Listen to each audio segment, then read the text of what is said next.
Olá, estamos de novo aqui na Sociedade Teosófica em Brasília e hoje não vamos fazer propriamente uma conferência, mas será um diálogo teosófico para abordar um assunto em voga e que tomou uma coloração política no Brasil de hoje, que é ser tradicional ou a tradição. Evidentemente, esse não é um ambiente para discutir política e não é esse a nossa intenção.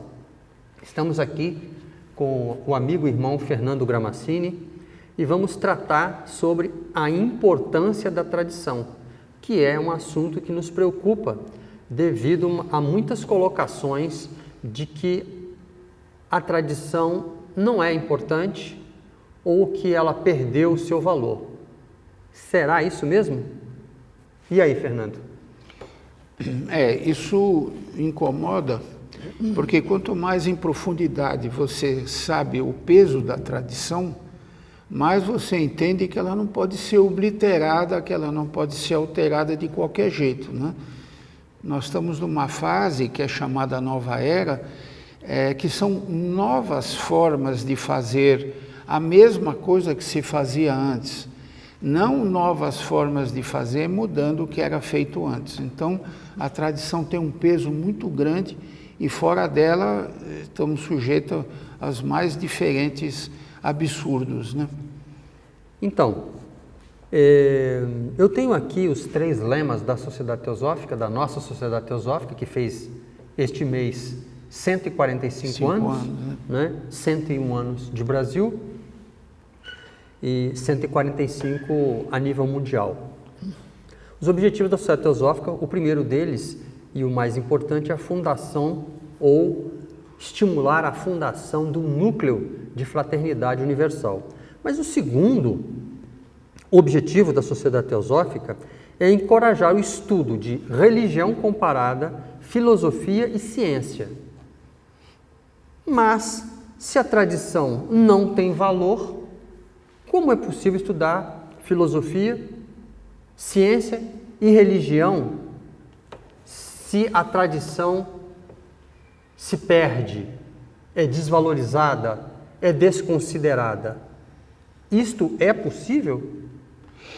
Então, se fosse o caso de não considerar a tradição, a gente cairia no estudo da filosofia materialista, que é a filosofia do mundo moderno, que é estudada nas academias e que tem o seu motivo e sua importância.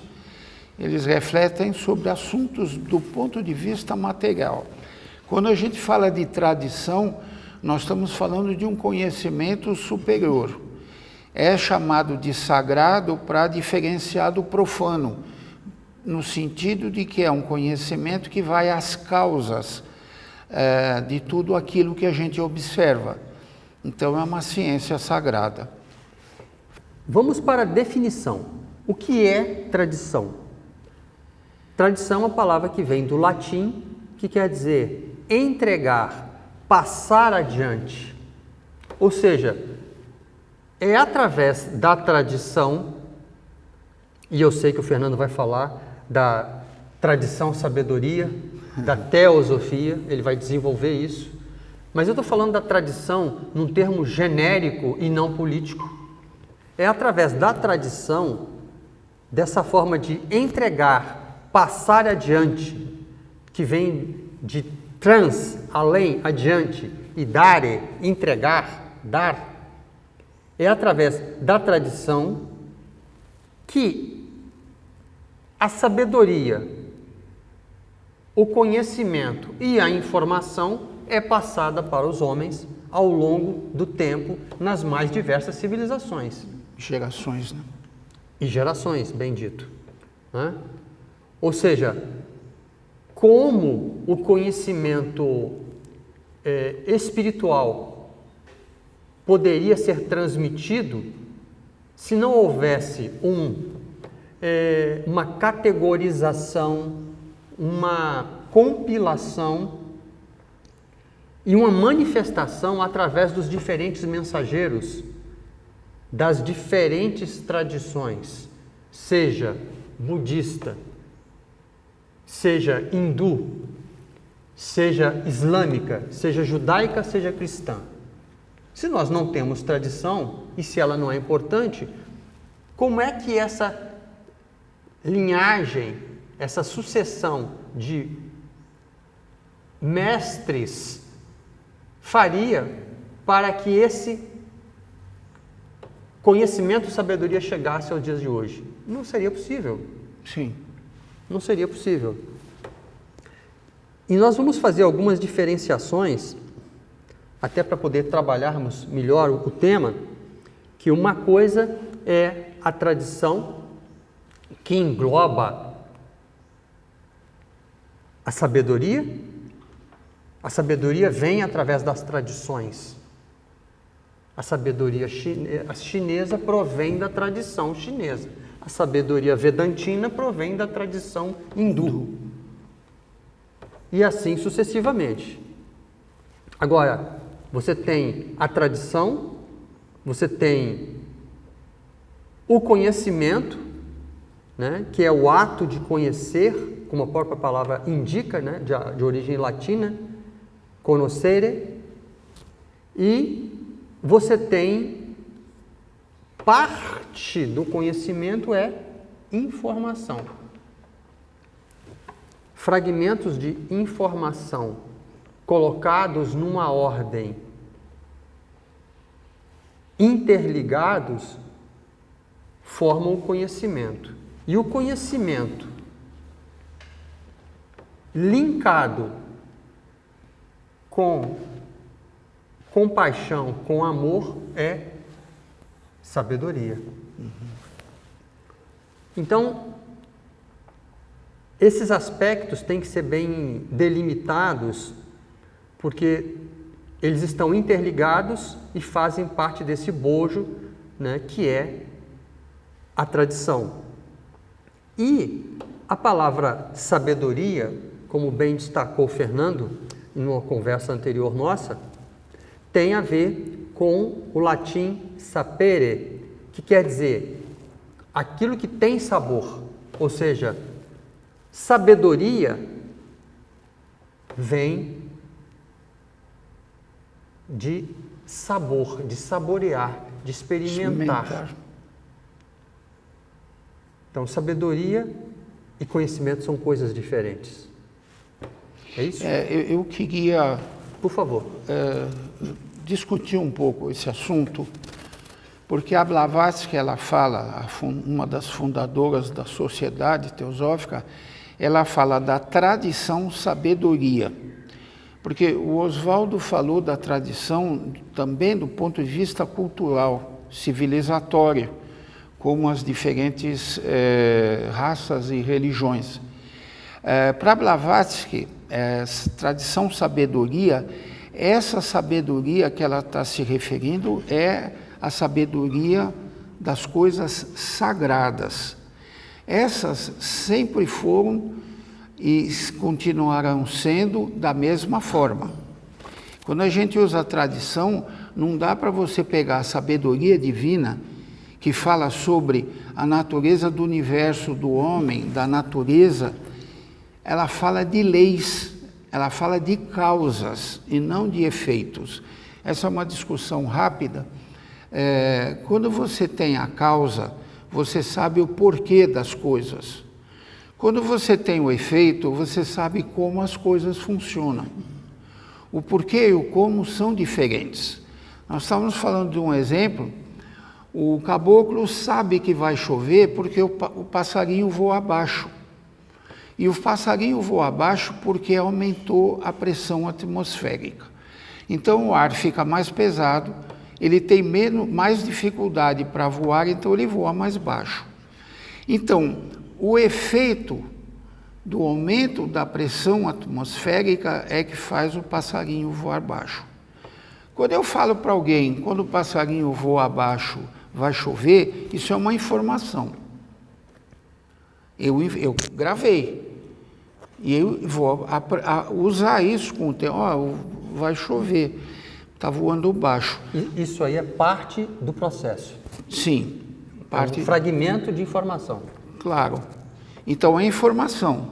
A gente tem que entender que causa e efeito. O efeito, ele acontece por uma causa que está recôndita, escondida, etc. Quando essa causa, porque a causa do aumento da pressão atmosférica não é visível, mas quando as causas se referem às coisas sagradas, aí a gente fala ciência sagrada, a ciência, a teosofia como sabedoria divina, porque ela está falando de fenômenos que dão origem a tudo que ocorre na natureza e que o homem comum não tem acesso se não for por uma revelação.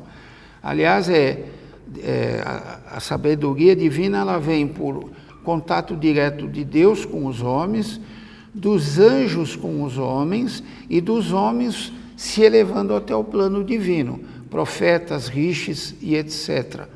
Por exemplo, você mesmo me explicou que o profeta Maomé, ele recebeu do arcanjo Gabriel as informações do Alcorão.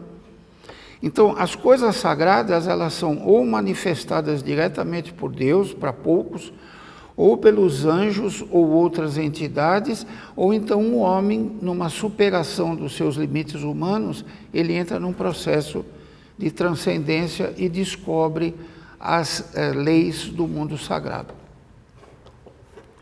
Perfeito.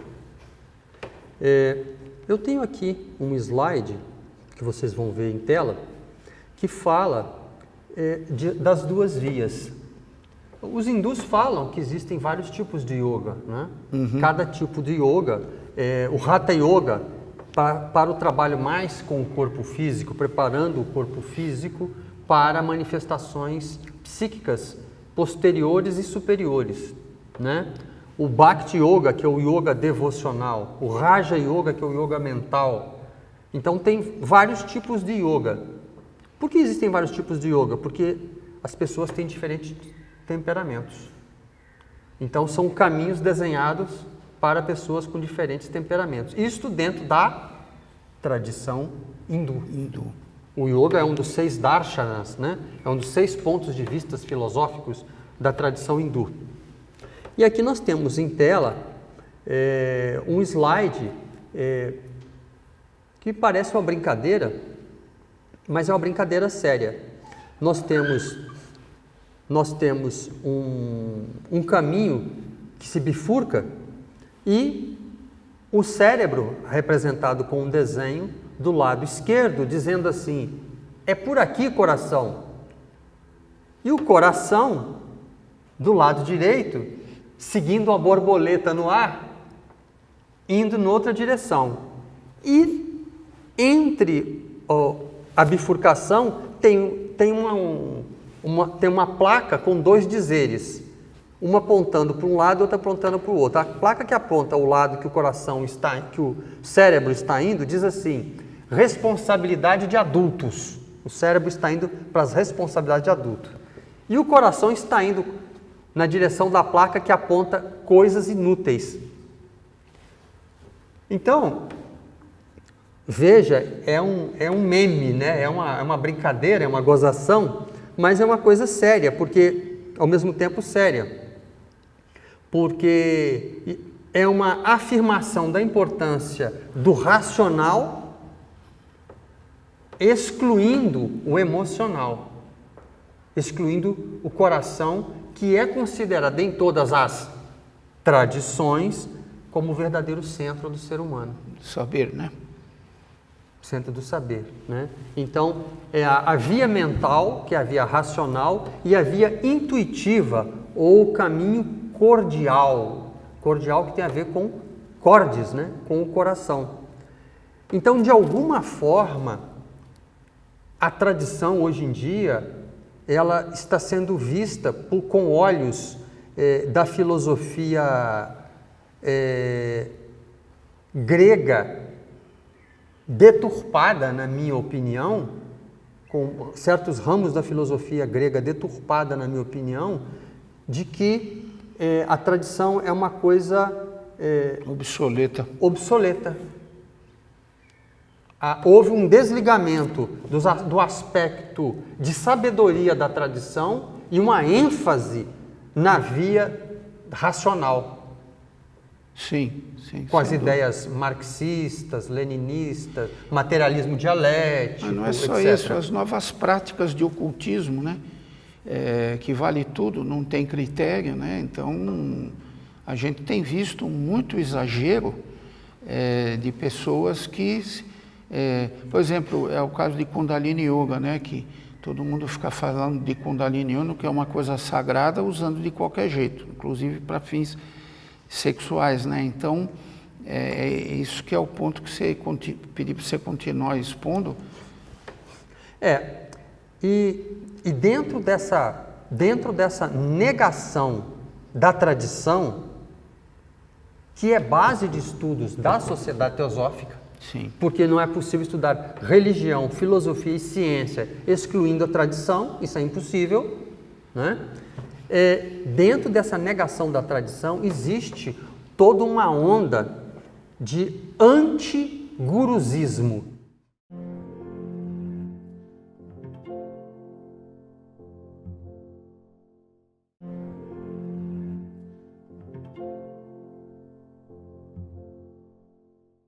Veja bem, nós não estamos aqui defendendo que qualquer pessoa, como diria um amigo nosso chamado Mário Dobal, que estivesse com um turbante na cabeça e uma coruja empalhada no ombro, né, e falando empolado, que se apresente como mestre espiritual, é um mestre espiritual. Sim. Nós não estamos defendendo isso, né? Mas, por outro lado, classificar todos os mestres, todos os pir, todos os gurus como farsantes ou inúteis, aí também é um exagero. É um exagero. Nem tanto mar, nem tanto terra. É preciso ter discernimento, né? Nós temos hoje gurutubers, né? Gurutubers, aquelas pessoas que usam a mídia social e pontificam como se fossem gurus, como se fossem mestres espirituais. Realizados, né? Realizados, ensinam mantras, mistura de mantras, ensinam mistura de tradições, que isso aí é um outro problema, né? Ser antitradicional é um problema. E bater no liquidificador diferentes tradições, achando que você misturando alhos com bugalhos, você vai chegar na iluminação espiritual mais cedo, como se fosse possível navegar em 2 canoas, ou 3 ou 4 ao mesmo tempo. Não, isso não é possível. Tem um filme que fala muito sobre isso, que é o Kumare, né? Que é uma experiência, é um reality show e documentário ao mesmo tempo, de um indiano, de um rapaz, filho de indianos, criado nos Estados Unidos, que vai para a Índia, deixa o cabelo e a barba crescer, ele volta para a Índia, deixa o cabelo e a barba crescer e depois ele retorna aos Estados Unidos disfarçado de guru.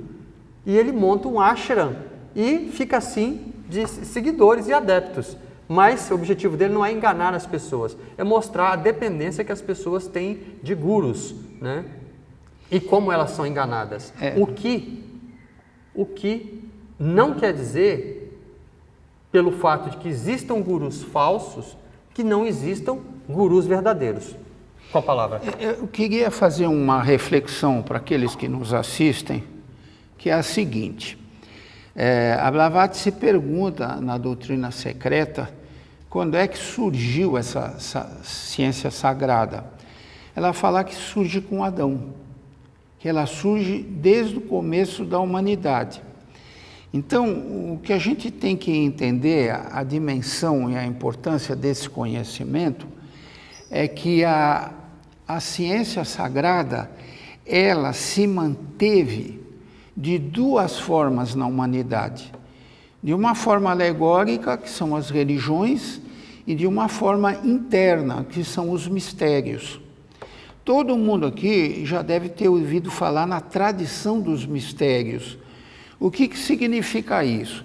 Que esse conhecimento que foi revelado por Deus, pelos anjos e pelos rishis que chegaram até ele, por exemplo, Os profetas do Antigo Testamento, eles escreveram coisas por conhecimento direto com aquela realidade superior. Por experimentação. Por experimentação. Por experimentação. Eu não tenho a mente preparada para entrar nos planos superiores. Eu talvez um dia tenha, tomara, mas eu tenho que me preparar. Quem são os profetas? São pessoas realizadas, que, como o Oswaldo falou, experimentaram aquela realidade. Então eles voltam e fazem as escrituras. Ou seja, a ciência sagrada, a sabedoria divina, ela está nas escrituras, nos tratados, onde é mais aplicado. Tratado se usa muito para xamanismo e magia, e escritura é informação de como as coisas são. Então veja, esse conhecimento milenar, ele passou pelos mistérios, principalmente no Egito. Depois ele vai para a Grécia, ele vai indo, passa por Israel, vem vindo e chega até Jerusalém, numa época mais complicada. E aí, de Jesus em diante, os mistérios foram cortados. Ou seja, eles passaram para a clandestinidade. Para sobreviver. E não morrerem, né? Porque o pessoal sobreviver. Aí o que acontece? Passa mais ou menos uns 900 anos de obscurantismo, e eu não estou falando mal da igreja. Eu sou católico, não estou falando mal da igreja no sentido de que a igreja seguiu uma proposta que era diferente dos mistérios. Eles falaram que os mistérios eram politeístas, e a igreja surgia monoteísta, então eles trataram de abafar. Só em 1300 em diante é que a tradição dos mistérios aparece de forma alegórica. Então, os templários, os alquimistas, Rosa-Cruzes e maçons, são, entre outras, as principais, são tradições que falam da sabedoria de forma alegórica. Enquanto que no Antigo Egito eles tinham rituais importantíssimos de iniciação, em que a pessoa entrava em contato com o seu ser interno. Você está falando dos mistérios de Ísis e Osíris. Isso. Ísis e Osíris, porque tem na Grécia Eleusis, que é muito importante. E também Pitágoras, né? Sim. Em Eleusis, eles tinham um caduceu de ouro, que o iniciado deitava de costas, encostava toda a coluna no caduceu, e ele despertava os poderes superiores, vidência, clarividência. Então, essa tradição existe até hoje. Ela pode estar de modo velado, mas ela existe, e o que a gente está tentando aqui falar é que não dá para entender a tradição de uma forma frugal, de uma forma intempestiva, de uma forma infantil. Ou materialista. Materialista a ciência já faz de alguma forma, né? Sim. Então eu queria que você agora, trazendo essa ideia da tradição sabedoria como mistérios, continuasse falando aí nas diferentes civilizações. Então, como nós estamos colocando aqui, da importância da tradição,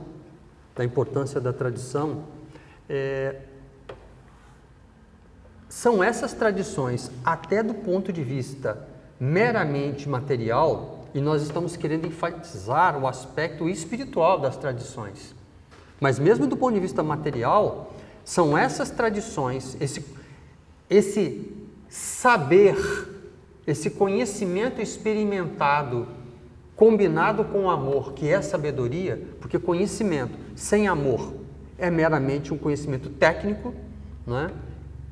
A construção de uma arma termonuclear envolve um grande conhecimento de física, de química, de engenharia, de eletricidade. De tudo. De tudo, de todas as áreas do conhecimento praticamente físicos, né, ligado à física. Mas que sabedoria existe nisso? Que sabedoria existe nisso? Nenhuma. Conhecimento aplicado, né? É um conhecimento aplicado, destinado à destruição em massa.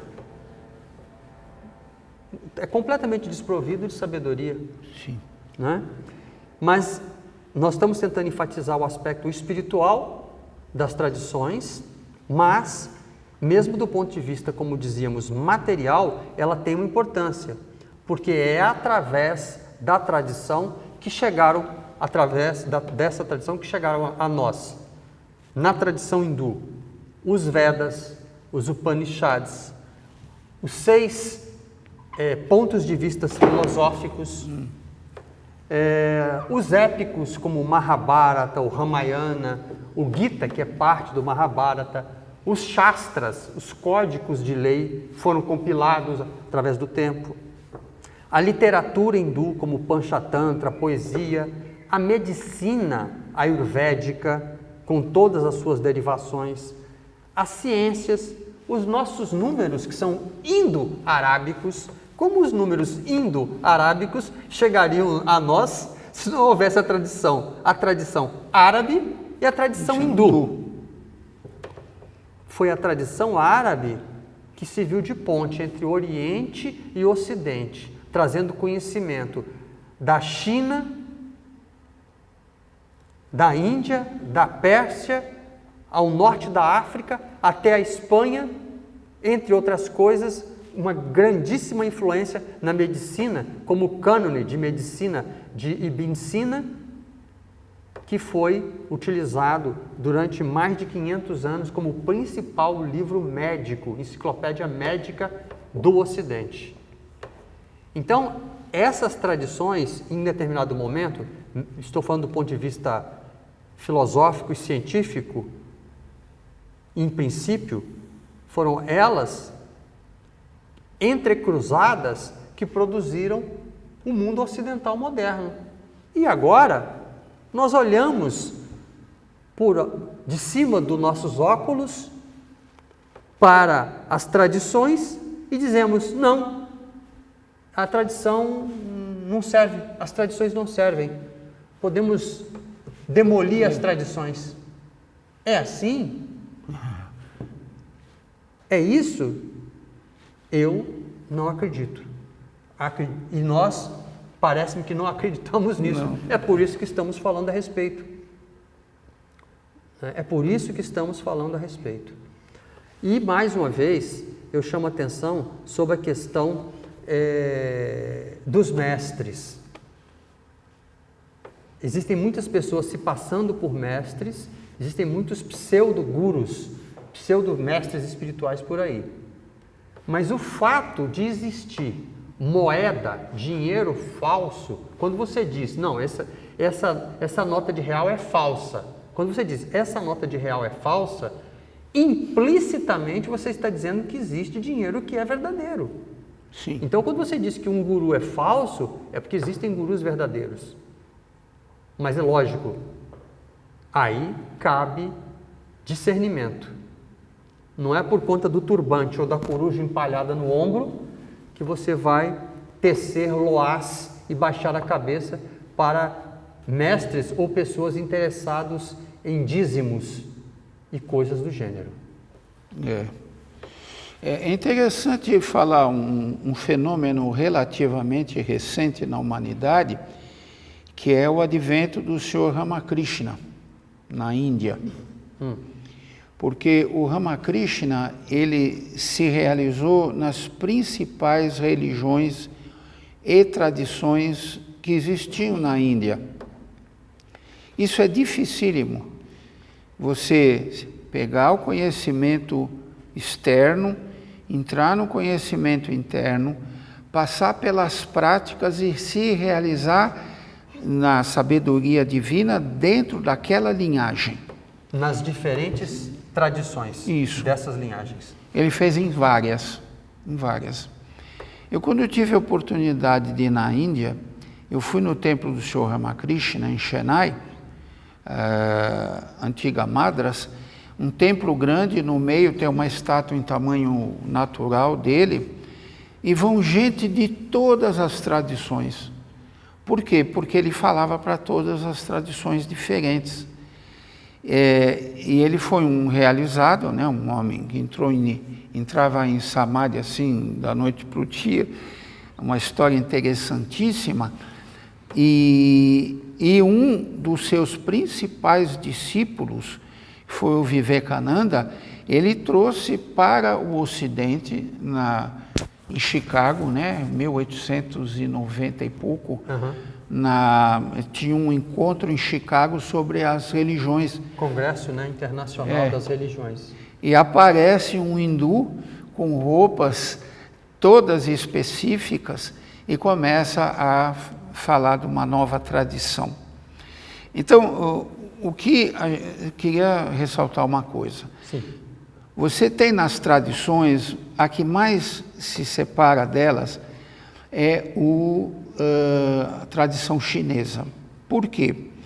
Porque a tradição chinesa, ela está ligada ao vir a ser. Por isso que é o I Ching, o livro das transmutações, né? Transmutações. Isso. Então, o que acontece? Eles estão estudando o que está acontecendo momento a momento. Enquanto as filosofias, de um modo geral, elas estudam o ser, que é uma coisa temporal. As duas se completam. Mas se você vê o pragmatismo da China, pelo menos da velha China, da nova nós não vamos falar, mas se você vê o pragmatismo da velha China, é porque eles estão sempre procurando, naquele momento, o que é necessário fazer. Então, a tradição chinesa, ela apresentou uma variedade enorme de práticas que eram práticas ligadas a um conhecimento sagrado. Eu não sei se o que você quer falar agora, depois eu volto a falar da... Eu queria... Você citou o grande místico de Bengala, né? Ramakrishna Swami, né? Que experimentou, saboreou a verdade de diferentes tradições e se realizou nelas. Um místico fantástico, admirável, né? E aí nós vamos bater numa questão importante e delicada, que é a verdade.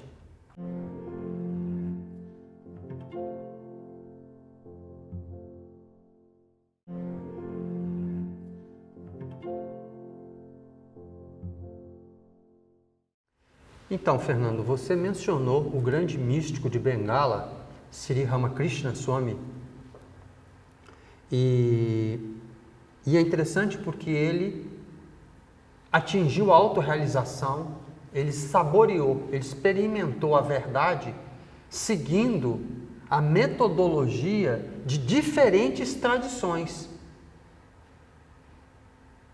e atingiu a realização nelas. E aí, então, nós vamos tocar num assunto que é a verdade. Porque o lema da Sociedade Teosófica, qual é? Não existe religião superior à verdade. Mas alguns pensadores, eu não preciso dizer qual é, citar o nome, diz que a verdade é uma terra sem caminhos e que isso não pode ser e ela não pode ser alcançada por nenhuma religião ou seita. O grande barato da Sociedade Teosófica é que nós não duelamos literalmente por causa de opinião. Essa é a grande vantagem da Sociedade Teosófica. Então, há pessoas que pensam assim e tem pessoas que pensam assado.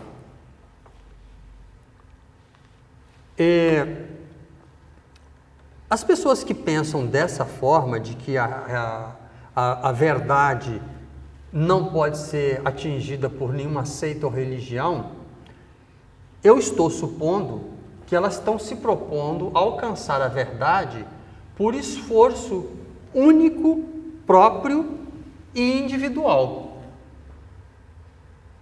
sem auxílio de nenhum guia, de nenhum guru, de nenhum mestre espiritual. Esse é um ponto de vista. Mas eu gostaria de ressaltar às pessoas que pensam dessa forma que a pessoa que conseguiu fazer isso, atingir a verdade por conta própria e risco, é um célebre filósofo indiano.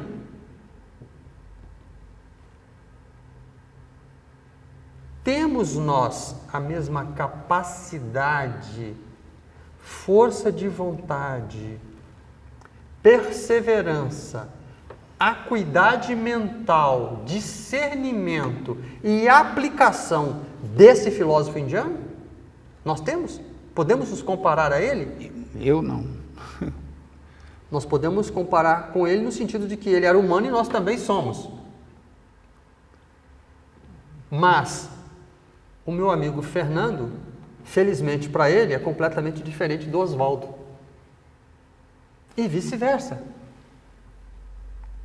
Por isso estamos aqui trocando informações sobre as tradições, porque nós queremos aprender alguma coisa nesse diálogo, né? Você quer falar? Eu queria falar Por favor. Eu queria pontuar o seguinte, que é o cuidado com a palavra, né? Quando o Jiddu Krishnamurti fala que você não pode chegar à verdade através de uma seita ou religião, eu entendo que é quando você fica preso na letra morta, que você fica repetindo aquilo como se fosse receita de bolo, tá certo? É a tal frase, eu não sou o corpo físico, não sou o corpo astral, não sou o corpo mental, eu sou Deus, eu sou o eu interno, o Deus, o eu superior. Eu já falei várias vezes essa frase, mas isso não necessariamente me trouxe realização. Por quê? Por causa da vivência. Um dos vice-presidentes da Sociedade Teosófica, o Hermógenes, ele falava que o Krishnamurti, ele tinha um par de asas maravilhoso. Aí ele chegava na beira do abismo e falava, me acompanhe, e voava. E quem vinha atrás com um parzinho de asa pequeno se debatia todo e não chegava onde ele chegou, que é o que o Oswaldo falou. Então, a frase dele é imbuída de uma experiência transcendental muito forte. Pessoal, dele. Intransferível. Intransferível. Por isso que ele fala isso. Então, é ambígua essa discussão, porque a religião, ela também é um ponto de partida, como foi para Ramakrishna. Mas isso não significa que fechar os olhos e repetir aquilo que nem papagaio, que você vai se realizar. Essa é uma discussão difícil. Sim, essa é uma discussão que vai longe, né? É um diálogo fantástico, né? Profundo, que vai muito longe. Mas o que você falou sobre repetir, o cuidado com a palavra, né? De você repetir, eu não sou corpo físico, eu não sou corpo emocional, eu não sou corpo mental, eu sou um poder superior que habita, que dá vida a esse corpo, né? É a diferença que existe entre o mapa e o território. Sim. A repetição mecânica de palavras, mesmo de mantras, copiados de um livro. E aí eu volto àquela minha crítica de pessoas por aí que misturam mantras de variadas tradições. O cara canta mantra budista de manhã, recita o Corão de tarde, de noite está cantando um mantra hindu, de madrugada, se bobear, está recitando um ponto de Umbanda ou Candomblé. Quer dizer, mistura tudo no liquidificador. Né? É a diferença que existe entre o mapa e o território. Essas palavras são como se fosse um mapa. Sim. É um indicativo verbal, é um indicativo sonoro. mas a pessoa não trilhou o caminho. Quando você olha para o mapa, é um desenho bidimensional. O caminho, ele é tridimensional. Ele tem cheiro, ele tem pedra, ele tem espinho, ele tem cobras. Lagarto. Cobras e lagartos. E debaixo de cada flor tem uma serpente, né? Para aqueles que gostam de passear muito no astral, né? Como dizem os livros, né? A literatura teosófica. Então aí realmente cabe uma diferença muito grande, né? O lema da sociedade teosófica, né? Não existe religião superior à verdade. Ele é muito forte, porque a verdade em árabe, haq quer dizer verdade em árabe, é um dos 99 nomes de Deus. Não existe religião superior à verdade. Haq, verdade em árabe, quer dizer Deus, é um dos nomes sagrados de Deus. E a teosofia estuda, a teosofia, que é a sabedoria eterna,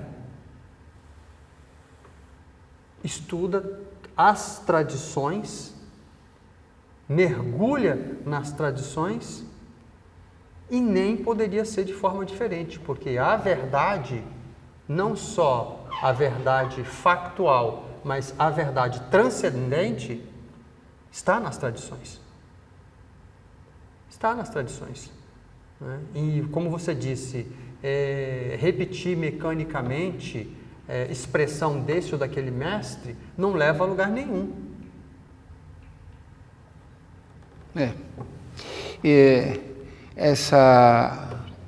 Essa discussão de pôr em prática o conhecimento, ela passa pelo autoconhecimento, né? E você está cansado de saber disso. E na Grécia, no templo de Apolo,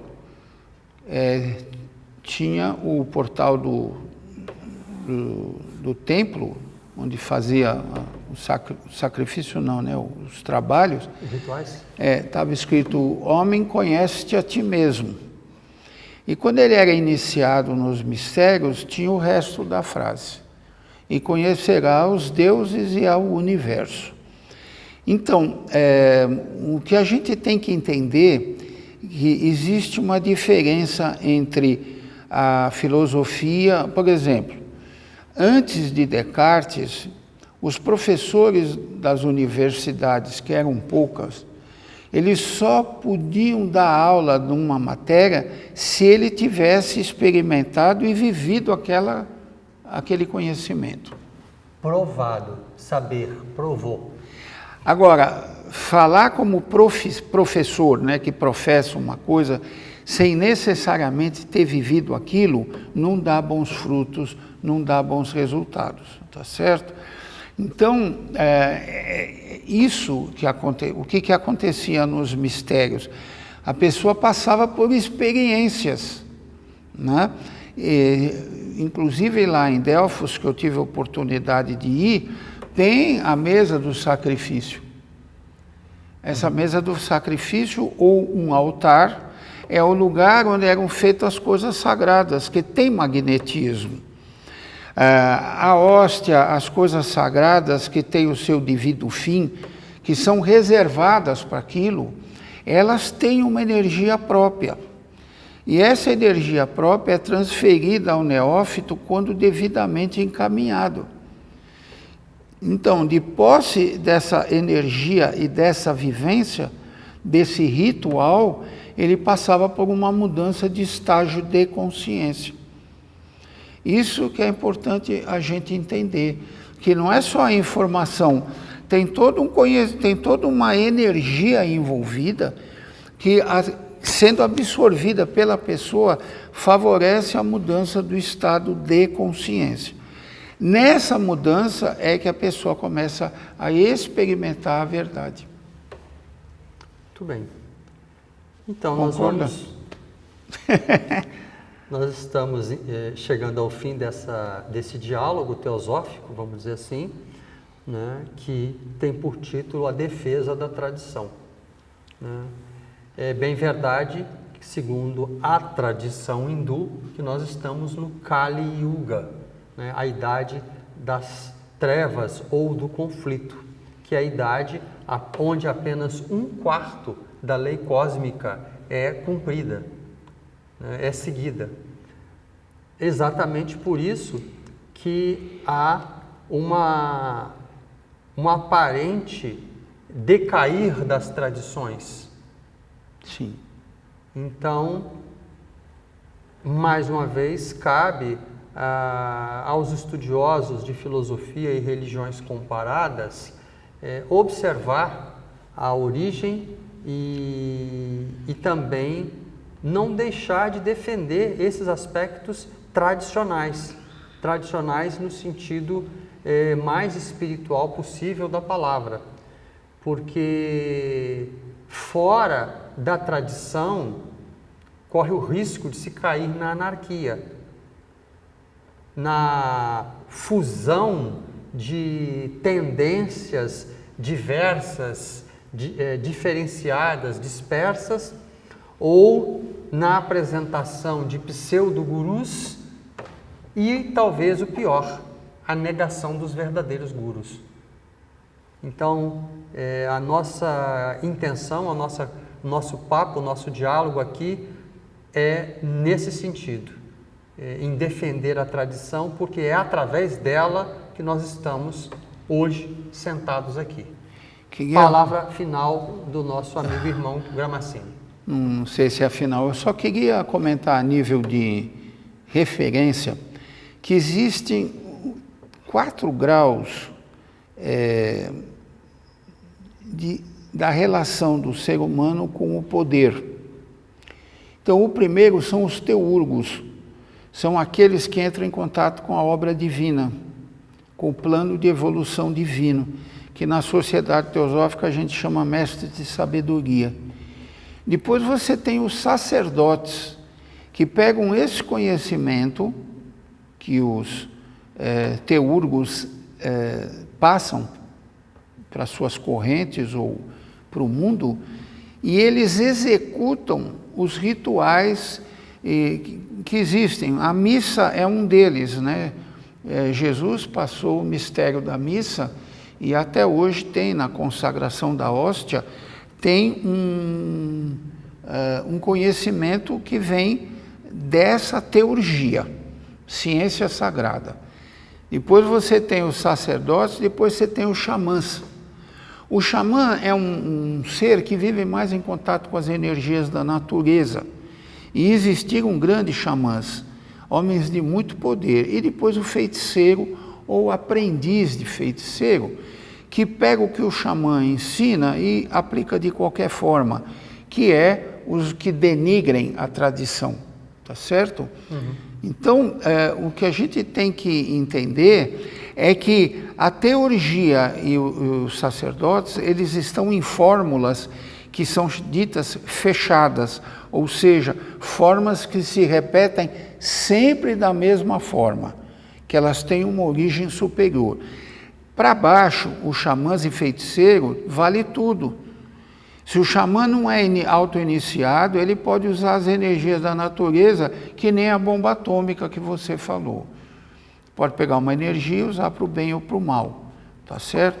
Eu gostaria que você terminasse fazendo uma reflexão sobre isso. Então,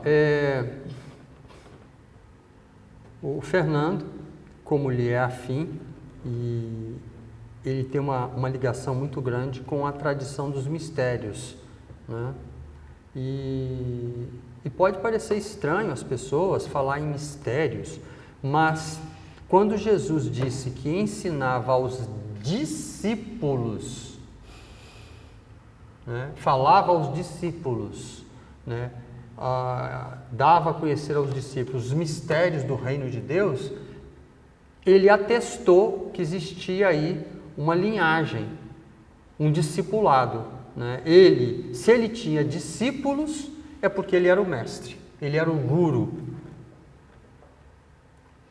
E se aos discípulos eram dado conhecer coisas que não eram dado conhecer ao povo comum, ele estava atestando que existia uma hierarquia e uma forma diferente de transmitir conhecimento, sabedoria. O povo estava num nível, os discípulos estavam no outro, e ele, que era o mestre, estava em outro. Ele era teurgo, né? Então, ele trabalhava com a magia divina, vamos dizer assim, a teurgia, a magia divina.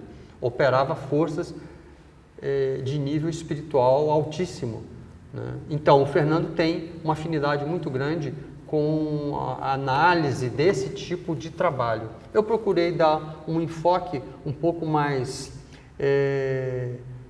cultural à questão da tradição. Mais uma vez, preocupados que estávamos e estamos com a tentativa do menosprezo, né, da tradição. Eu acho que, de certa forma, as informações colocadas aqui são complementares e, como o Fernando tem um grande cabedal, com certeza essas informações vão gerar conhecimento, quem sabe um dia, sabedoria. Se for uma única pessoa atingida por essas palavras, mais naturalmente do meu amigo Fernando, a nossa missão foi cumprida. Namastê. Muito grato. Até a próxima vez.